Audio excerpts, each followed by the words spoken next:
Husband আমার জন্য কী নিয়ে এসছে। তো আমি তো দেখে অবাক। আমি ভাবলাম যে কী নিয়ে এসছে, তো বুঝতেই পারছি না। তারপরে বলল খুলে দেখো। তারপরে আমি আরেকটা ছিল, তো দেখে তো আমি প্রত্যেকে দেখে তো আইডিয়া করে নিলাম, আরে এটা তো সেই রিং লাইট, আমার যেটা দরকার ছিল। আমি তো অনেক দিন আগেই বলেছিলাম, বাট ও যে নিয়ে চলে আসবে ফট করে, আমি তো জানি না এরকমভাবে সারপ্রাইজ দেবে।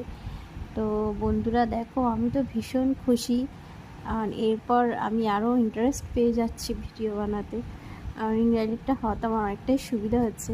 এই দেখো, আমি তো ভীষণ ভীষণ মানে এত খুশি, কি বলবো, এত আনন্দ হচ্ছে আমার, আমি বলে বোঝাতে পারবো না। যে তো ওই যে স্ট্যান্ডটা, রিং লাইটের স্ট্যান্ডটা, তো তো বন্ধুরা কেমন লাগলো দেখো।